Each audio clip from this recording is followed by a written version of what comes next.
Con respecto a las gráficas de funciones, tenemos que poder distinguirlas.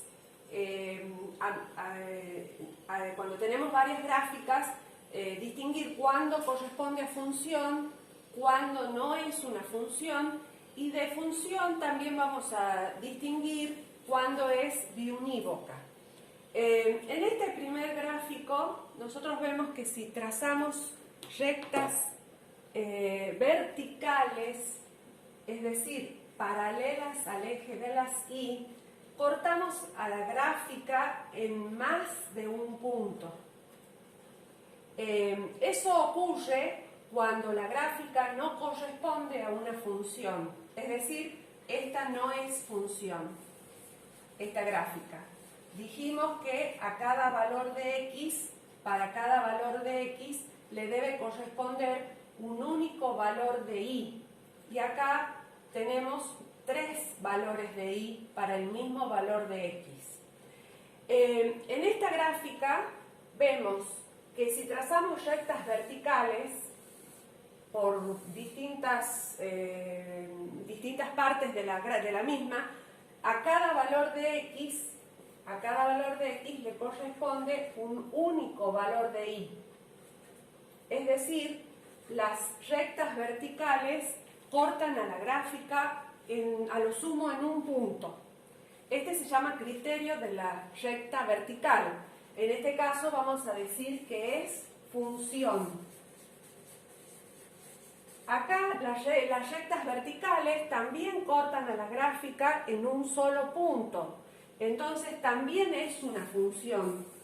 Pero la característica de esta función, a diferencia de la anterior, es que si yo trazo rectas horizontales, también cortan a la gráfica en un solo punto.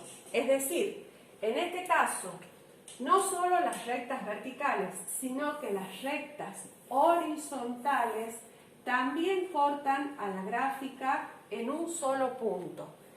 Es decir, a cada valor de X le corresponde un solo valor de Y, y cada valor de Y es el correspondiente de un único valor de X. No se repiten en los pares ordenados los valores de X, ni tampoco se repiten los valores de Y. Entonces, además de ser función, se dice que esta función es biunívoca, o 1 a 1. Entonces, entre las funciones vamos a distinguir cuando es biunívoca y cuando es biunívoca y cuando no lo es. También vamos a analizar las intersecciones con los ejes. Nosotros tenemos dos ejes, el eje vertical o eje de las Y y el horizontal o eje de las X. Cuando queremos intersectar la gráfica o buscar la intersección de la gráfica con el eje de las Y, tenemos que considerar que la abscisa vale 0. Es decir, vamos a hallar lo que se denomina f de 0. Reemplazamos en la expresión de f el valor de x por 0. Si encontramos algún número correspondiente a f de 0, ese número nos va a dar la intersección con el eje de las Y. Si queremos obtener la intersección con el eje de las X, tenemos que considerar que Y vale 0. Y vale 0, es decir, nos va a quedar 0 igual a f de x. Esta expresión es una ecuación en x.